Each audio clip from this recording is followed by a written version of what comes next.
Hello and welcome to clinicalpath.com. Today's lecture is on the pathophysiology of selected pneumonias. It's not my intent to cover all the pneumonias and recapitulate what one learns in microbiology and immunology, but rather I want to make sure that we can do a lobar pneumonia, atypical pneumonia, bronchopneumonia, aspiration pneumonia, and tuberculosis, because these are fundamental diseases that illustrate fundamental pathologic principles, and in my experience, most people only have a scattering of facts around them and not a cohesive picture. So let's start with lobar pneumonia. And I start with this first of all because it's not only historically really important and very common in clinical practice, but if there is a typical pneumonia, if there is an atypical pneumonia, then there must be a typical pneumonia. So that's what lobar pneumonia is. This is the reference for all other pneumonias. So a lobar pneumonia is a pneumonia that starts with a classic bacterial, usually an encapsulated one. So let's start, for example, with pneumococcus. So let's introduce a pneumococcus into the alveolar space. Now note that we've got a picture up here of the bronchial tree, because knowing where one is in the bronchial tree really helps one understand the kind of infections to look for. We divide the tree into the laryngotracheal bronchial component. Into the bronchial component, this has cartilaginous ring and glands, so here's our bronchi. Into our bronchioles, these have smooth muscle but no glands and no cartilage. And then into our terminal respiratory unit, which has respiratory bronchioles, and then the alveoli. So when one says pneumonia, the infection has to be occurring in the alveolar space. So how does pneumococcus get to the alveolar space? Well, it's out of our normal flora, and apparently we do all sorts of aspiration and traveling back and forth, especially during sleep, and in this condition there is a unique virulence and a unique host immunity that allows the bacteria to proliferate. So here we start with our bacteria in the alveolar space. And the bacteria in this alveolar space are going to infect our pneumocytes. But notice we look at the alveolar space, the cells we have. We have a type 1 pneumocyte, which is the lining cell. We have the type 2 pneumocyte, which creates surfactant, but is also the fundamental replenishing cell if one loses type 1 pneumocytes. One has macrophages, and then there are the capillaries with the endothelial cells, so we're always thinking of this epithelial endothelial wall as very thin for diffusion of gases. And then of course here we have the most important of our antigen presenting cells, the dendritic cell. So bacteria come and can be sensed by the macrophages. Remember that the macrophages have toll-like receptors, and they have other receptors for things like formylmethionine to detect the presence of bacteria. When they do detect the presence of these bacteria, they're going to start the acute inflammatory process. And so that acute inflammatory process is going to involve the key cytokines of IL-1, IL-6, and TNF. And these three come as a package, so know them all. The presence of these cytokines then is going to activate two different types of cells. It's going to activate mast cells, which are found in every tissue of the body, and the mast cells are going to release histamine. As well, the cytokines are going to affect the endothelial cells, which are going to release nitric oxide. And one can see then that histamine and nitric oxide are going to have the effect of causing vasodilation. Vasodilation is going to slow the blood flow down so that it's easier to recruit the necessary inflammatory cells. As well, on the endothelial cell, they're going to upregulate specific neutrophilic proteins. The first of these proteins is going to be our selectins. And the selectins are going to bind on the neutrophil to the addressins. So selectin-addressin interaction is going to bring the neutrophils to slow rolling.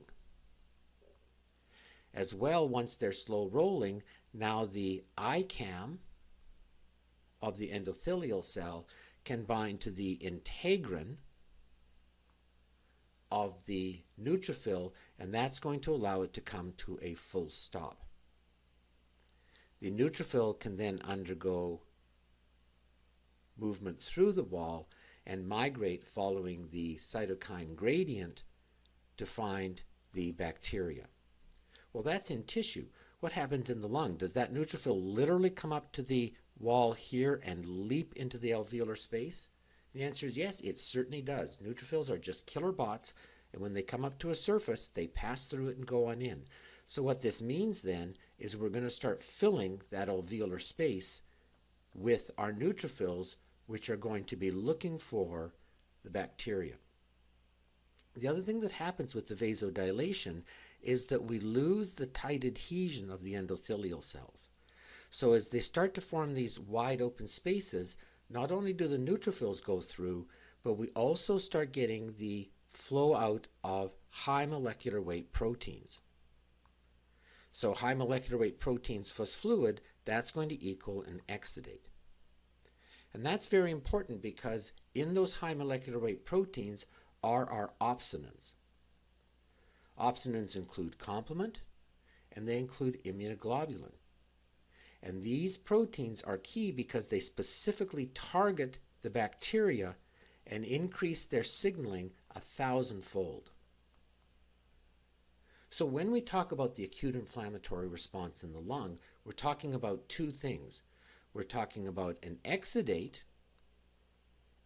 that contains numerous neutrophils. And these neutrophils can absolutely fill all the alveolar spaces of a lobe.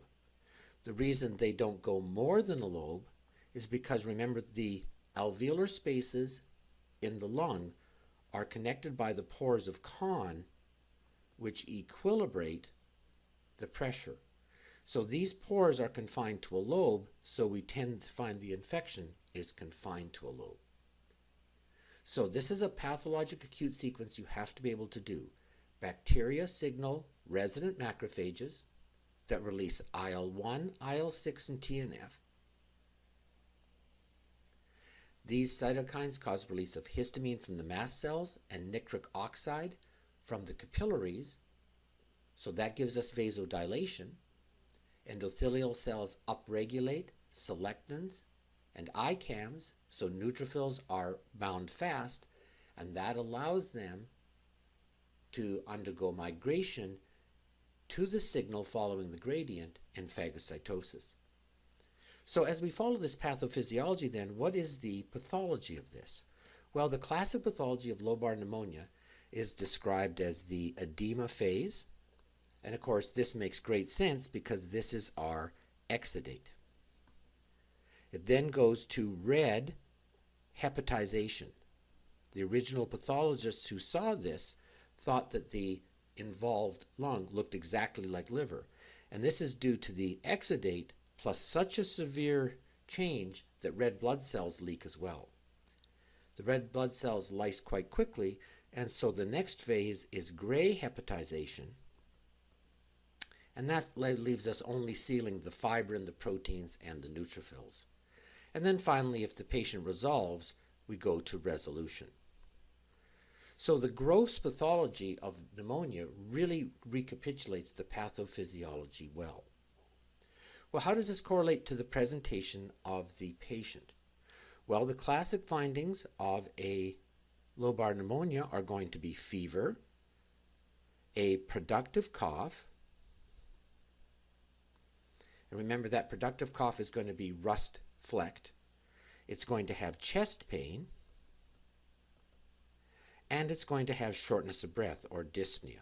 How does this correlate with the pathophysiology and the pathology? Well, remember, fever is a reset of the temperature threshold. That's a product of the IL-1, one of the products of our resident macrophage that hits a systemic level. Our productive cough is going to reflect the neutrophils which form pus in the alveolus, and the rust color is going to reflect the red blood cells that leak with the severe exudate. chest pain reflects the inflammation, and that's enhanced, of course, by bradykinin. And the dyspnea correlates with VQ mismatching, which we see anytime you get the alveolus filling with fluid. On the physical exam, one is going to see tachypnea, because as one gets VQ mismatching, you have to increase the respiratory rate to compensate. And the second thing one is going to hear is crackles. Now note that you also get crackles in the interstitial pneumonias and fibroses. What makes the crackles of lobar pneumonia different is they come with sound transmission. Fluids conduct sound better than air. So when you have consolidation, that is the filling of an alveolus with fluid, the sounds transmit better and change the sounds that come in from the air. So the two things that one is going to find from this is one is going to find egophony, and that consists of having the patient say E, E, E, E, E, but when you listen with your stethoscope, it sounds like A, A, A, A, A. So egophony is often described as being the E to A sign. The other change that one gets is one gets whispered pectoriloquy. And remember, fluids transmit sound better, so if you get the patient to whisper 1, 2, 3, you'll actually be able to hear them with your stethoscope. And what that tells you is when you have sound transmission, the crackles are coming from fluid in the alveolar spaces and terminal bronchioles. So when a patient presents with fever and cough and shortness of breath, who are you going to actually investigate for pneumonia?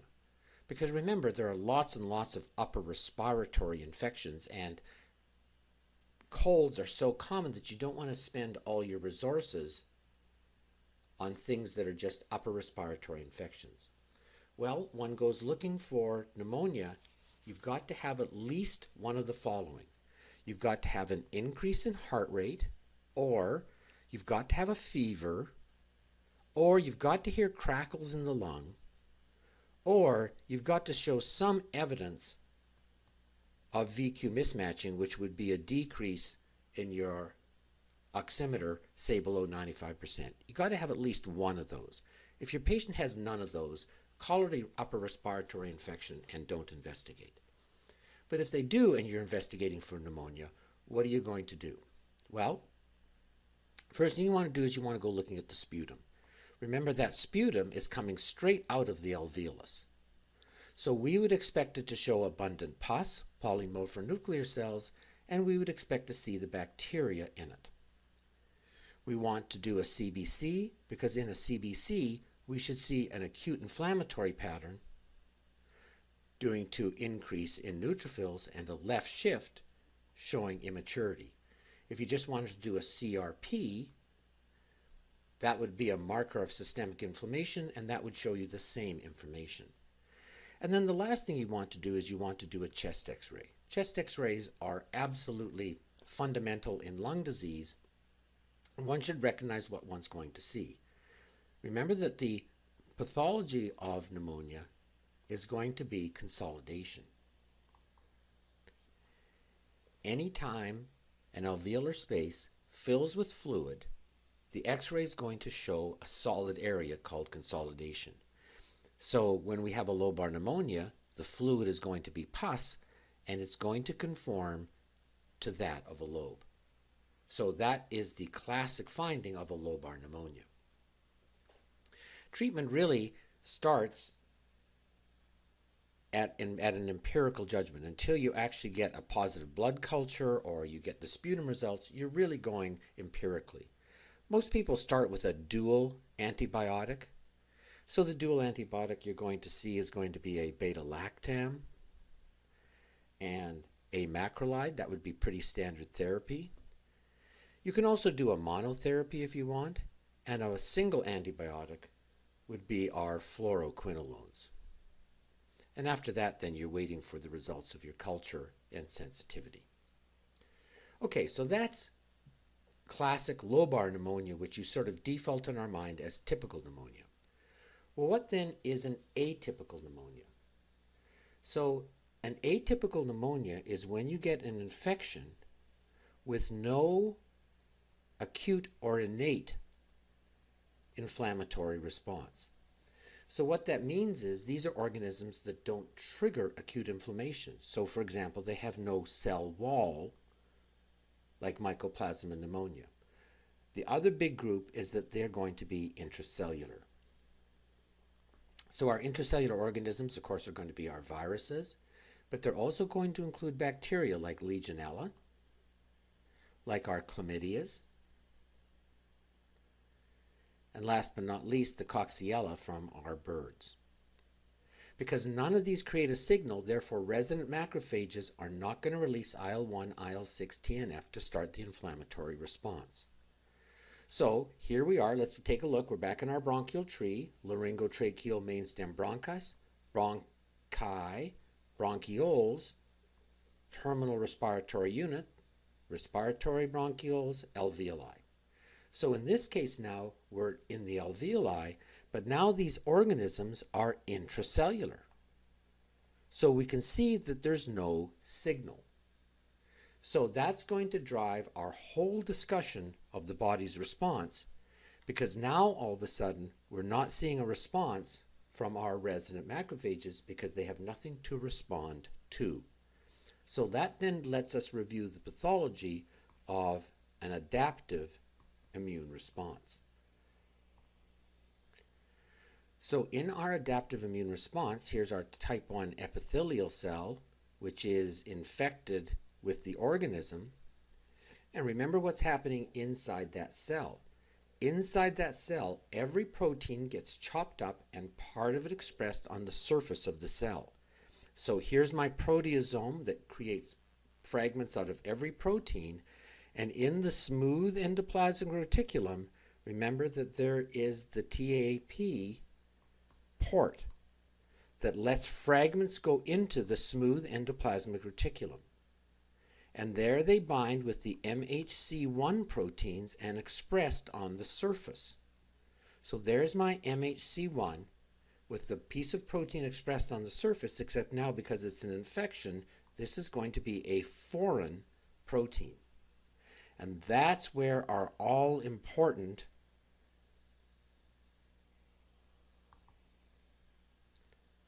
adaptive immune response comes in. Because floating and checking all our cells is going to be our cytotoxic lymphocyte. And the cytotoxic lymphocyte is going to sense that foreignness, and the cytotoxic lymphocyte is then going to force apoptosis of the infected cell. It's going to do that through two mechanisms, the FAST receptor and our perforin granzyme system. And when it does it then, now that cell is going to break down into its apoptosomes. And these apoptosomes now can be picked up by our all-important dendritic cell, but also all of our antigen-presenting cell, which includes our macrophages. So here's our dendritic cell picking up the infecting organism down here in the alveolar space. And now it's going to carry it up to the lymphatics, which start in our respiratory bronchiole, and those then are going to be taken up to lymph nodes, which are found throughout the lung. So now I've got my antigen-presenting cell here, and on it, on its MHC2 receptor, it's carrying a piece of that abnormal protein. And in the lymph node, it's coming up against our T helper naive cell. And this is the magic of that dendritic cell. It knows that the fragment of apoptosome that it has found that is foreign, it knows that it comes from an intracellular organism. And so it bathes that naive helper cell with IL-12. And in doing so, that T helper cell will go down the 1 pathway, which means that in addition to IL-2, it's going to produce interferon gamma, so that we go for an intracellular immune response. Okay, well, that's great. That's a great pathophys. Tell me why I have to know that to care for my patient. Well, the first thing is, this is not going to start with an acute onset of fever like a bacterial lobar pneumonia.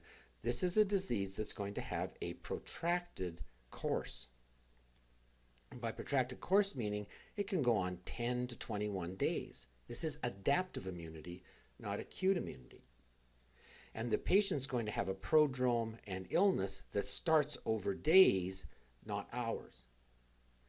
Most of our symptoms are going to be constitutional, meaning the muscle aches and headache are going to be much worse than the lung symptoms.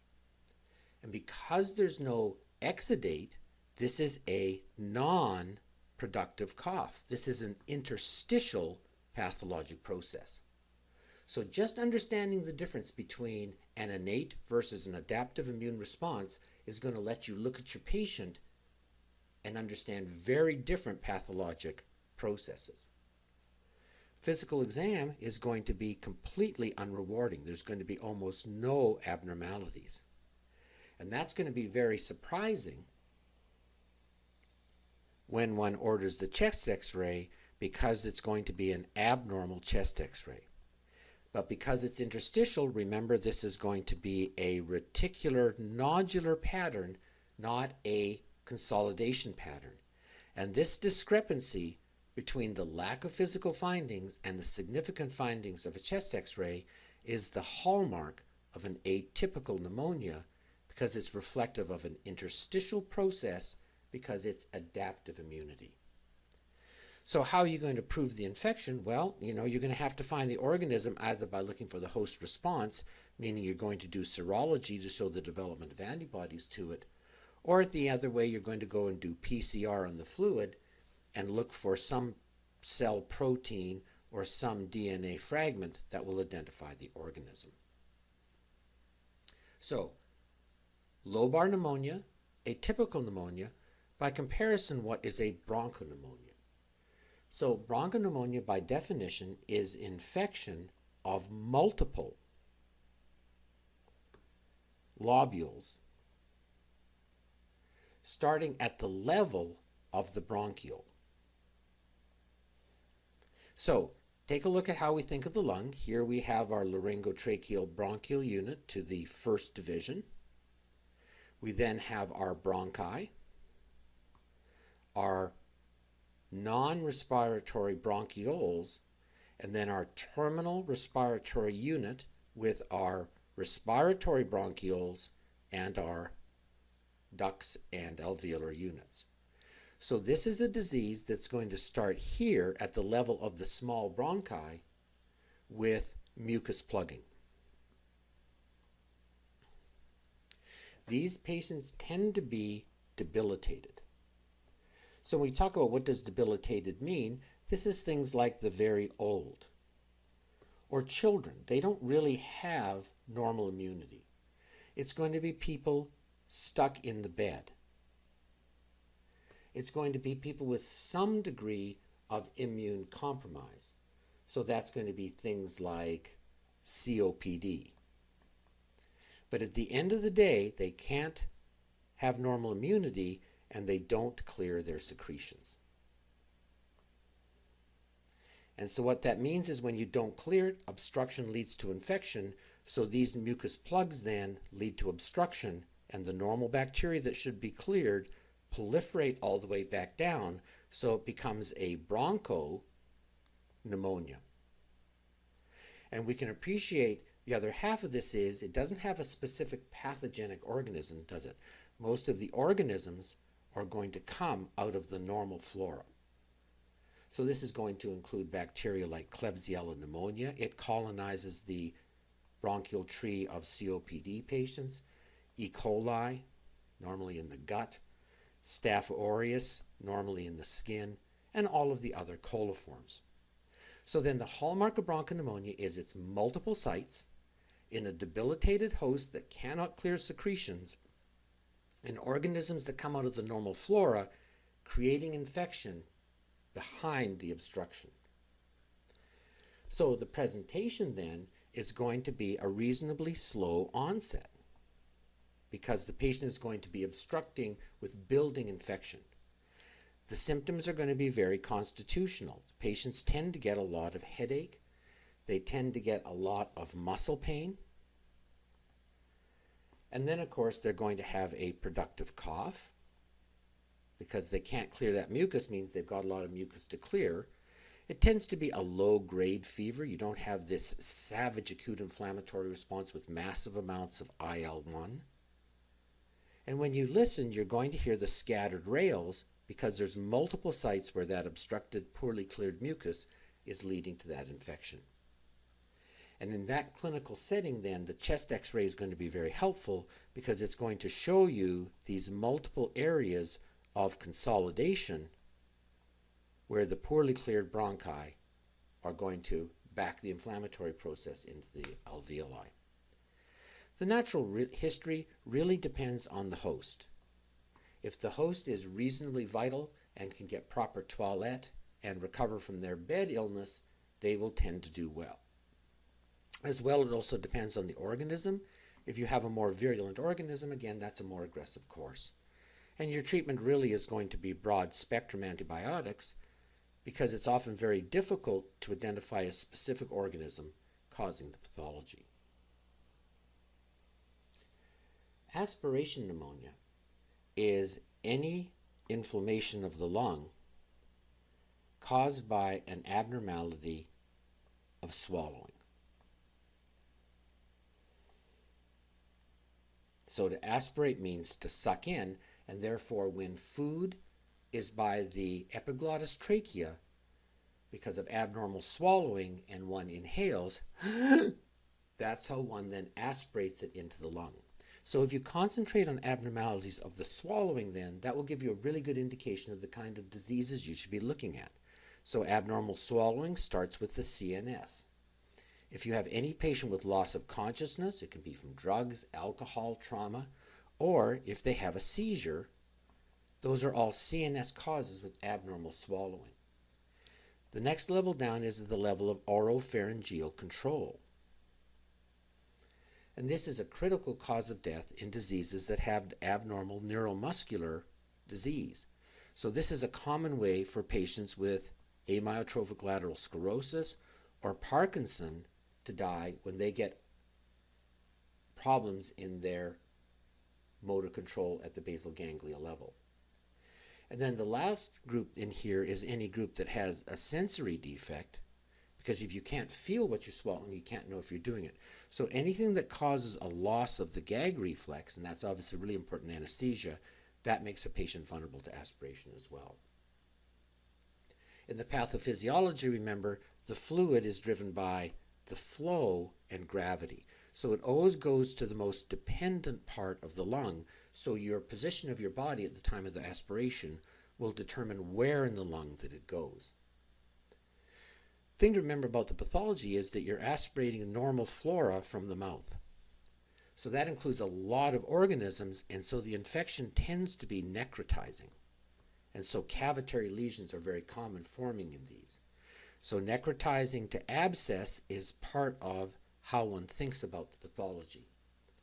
And remember as well, it's normal flora, so this is a mixed inflammation, and that includes anaerobes, which often are accounting for the foul smell of the patient's breath from the pus.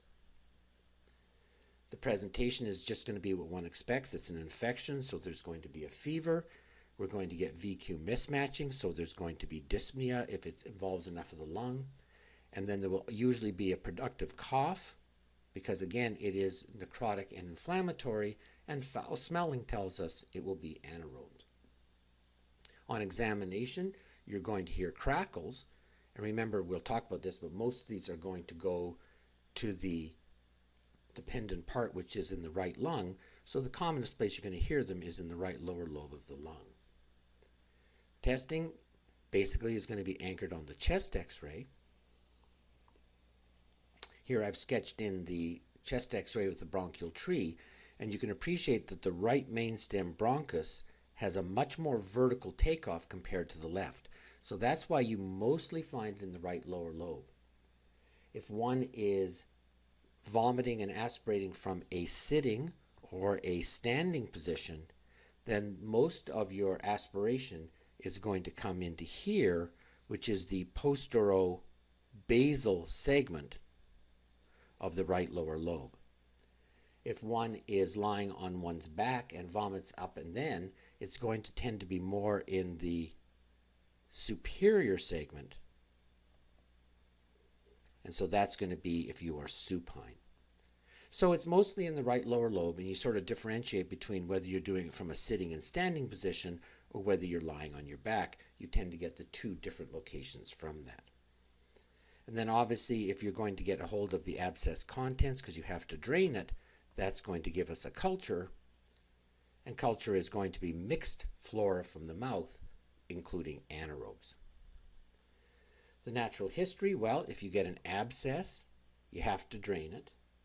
You're going to cover the infection with antibiotics, including coverage of the anaerobes, and after that, it's up to the patient then to clear their infection. Lastly, I just want to spend a few moments on the pathophysiology of tuberculosis. This is a very large subject. Entire books have been written on it. I just want to make sure we're clear on the pathophysiology of this as we go forward in our careers and write our exams. The first thing to understand in tuberculosis is there is a difference when we talk about infection versus when we talk about disease. So when most people are talking about infection, they mean that it is dormant disease. And when they're talking about tuberculous disease, they mean that it's active. So sometimes people talk about active tuberculosis, but sometimes they'll just talk about tuberculosis disease, and that's inferred that we're talking about active infection. Because that's going to matter a lot as we go through our stages of the pathophysiology. When we talk about how we develop tuberculosis, remember primary disease is first exposure. And in that first exposure, we're talking about inhaled droplets, and they go to where the airflow goes, which is in the lower lobe. So if you're thinking about this on the chest x-ray, you're going to be thinking about the organism going down into the lower lobe. But remember, this TB is highly cidal to macrophages. So it takes more than 3 weeks before there's any kind of immune response, because the tuberculous organism kills your macrophages. It's only after some poor surviving macrophages gets all the way up to a lymph node here, and the lymph node can recognize the intracellular organism and mount a Th1 response, that we can then start to mount a proper immune response. Because remember what a Th1 response is, it's going to create interferon gamma, which is going to give us activated macrophages. And it's only activated macrophages that are going to be able to keep and survive intracellular tuberculous organisms. Once we get that immune response, there are two basic pathologic phenomena that occurs. The first is going to be the formation of granulomas, and that's going to contain the organism. And probably as well in here, there is also the first opportunity for vascular spread. It may or may not happen, but it's entirely possible to seed the body and the other organs at this time. But obviously the first and most important is going to be granuloma formation, and hold it. And so when we take a look at what the chest x-ray is going to show, we're going to see the scar and or calcification of the granuloma, and we're going to see the response of the lymph node. And those two together then are going to form our Ghon complex, which is the hallmark of primary tuberculosis. These are stable patients that are not contagious, and only 10% are ever going to go on from this to active disease. Secondary tuberculosis means active disease. This means the organism is growing and proliferating and causing necrosis of the lung tissue. It is usually thought to be, in America, reactivation of latent disease. And remember that if you're a normal adult, there's only about a 10% lifetime risk of dormant disease reactivating. But if you're an HIV person who's immunosuppressed, they reactivate at a level of 10% per year. So going from a latent to an active infection not only depends on the virulence of the organism, but very, very much on the immune status of the host. So anytime you get a decrease in resistance, you're going to see latent disease become secondary. So the kinds of things you're going to see in America are going to be the kinds of things that, for example, if you take medications like corticosteroids or TNF-alpha inhibitors, anyone that's in crowded, low socioeconomic conditions. So this is a classic finding if one, for example, is living in a crowded tenement, which we don't tend to have a lot of in America. When you get to endemic areas like Pakistan, then secondary TB is not as common a cause of active infection as just plain reinfection from those around you. So those two are going to be very difficult to differentiate if you're coming in a third world environment. When we talk about the pathology, remember, this is going to be necrotic. This is active infection. And that active infection is found in the apices of the lung. So if primary disease is lower lobe, what one's going to see in active disease is involving of the upper lobe, and that necrotic inflammation is going to lead to active areas of cavitation. When that inflammation erodes into a bronchus, then we see hemoptysis and highly contagious fluids. Miliary TB refers to an infection that is generalized and extrapulmonary.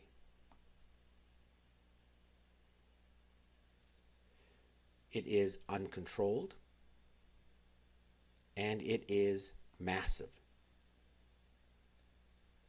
It can occur during the primary infection, especially in children, or it can occur in reactivation if there's actually severe immune suppression. The pathology is called miliary because it looks like a millet seed, because each of the little granulomas tends to be about 2 millimeters and it forms a little seed-like shape. So the original pathologist thought that looked like a millet seed, and so they called it miliary tuberculosis. And when we talk about the common sites that you're going to see, they're going to be most commonly in lymph nodes, and the old term for that is scrofula. It's going to be in bone, most commonly in the thoracolumbar vertebrae. That's going to be Pott's disease. It's going to be in the meninges, and that's going to be at the base of the brain. And then last, it's going to be in the kidney. So you can see when we talk about these are all areas with high oxygenation, which is what the organism likes. So how do we talk about the symptoms of tuberculosis? Well, the symptoms of tuberculosis are really going to be defined by whether it is latent or whether it is active.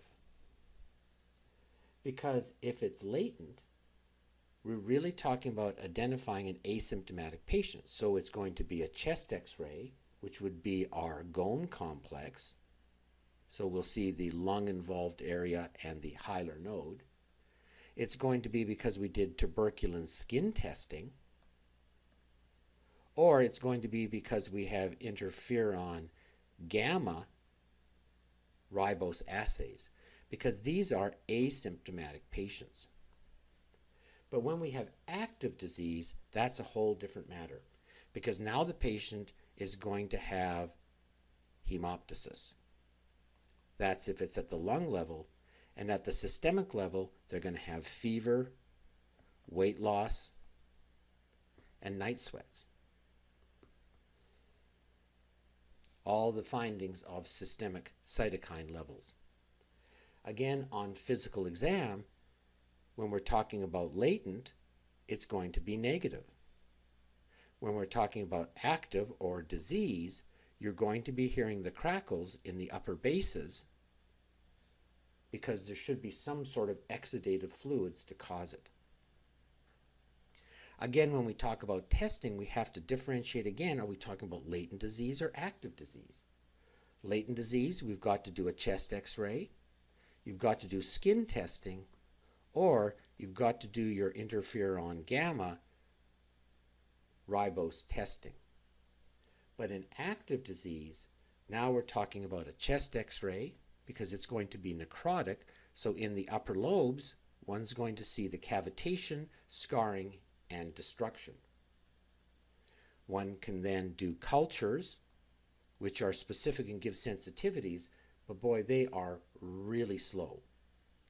You can do a direct exam of the sputum, and that's going to be our acid-fast stain, or we can do direct nucleic acid testing, which is the preferred method now. And the last thing you can do is you can get a piece of tissue and look for the presence of a caseating granuloma, and then you can stain for the organism with a Zeal-Nielsen. So active disease has lots of different ways of confirming the infection. Just a little bit about natural history. Remember, if you have a latent disease, these people only have a 10% lifetime risk. And that goes up as you start to get immune impairment. So by the time you have HIV has 10% active disease per year. So if you're going to treat the infection, first contact, most people are really just going to go to something simple like INH and give it for 6 to 9 months. That's usually what most people are going to get. When one talks about active disease, this is progressive disease. If it is miliary, that really has a very high degree of mortality. But if it's just active upper lobe disease, then that really is highly variable and depends a lot on the immune status of the host. Most of the treatment of your active disease is going to be the basis of 4 drugs. So your 4 drugs are going to be INH. This is the one that we always test on because it has such interesting complications. Of course, the 2 basics are going to be agranulocytosis and hepatitis, but the one they love to test medical students on is the relative deficiency of pyridoxine, giving rise to neuropathic changes in hematologic anemias. The other 4 are going to be rifampin, pyrazinamide, and last but not least, ethambutol. And most of your active patients are going to be on all 4 of those. Okay, so let's just remember what we had to take out of this. When we talk about lobar pneumonia, this is the sequence you've got to be able to do for innate inflammation. It's got to be the organism activating the resident macrophage on toll-like receptors and others, and that's going to produce our IL-1, IL-6, and TNF.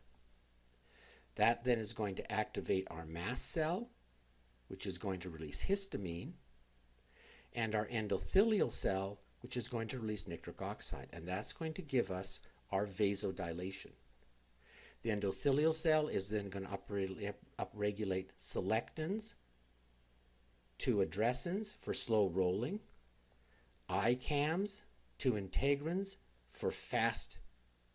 Then we're going to have diapedesis, which is going to follow the gradient. We usually think of that as being IL-8 and all the others.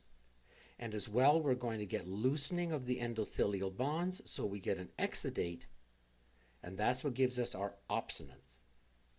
And that's very different than when we talk about our atypicals, because our atypicals are not innate, they are going to be adaptive. And so we don't see this acute onset of fever and productive cough. We see slow evolving constitutive symptoms with a non-productive cough. That brings us to the end of this discussion. Thanks for listening. See you next time.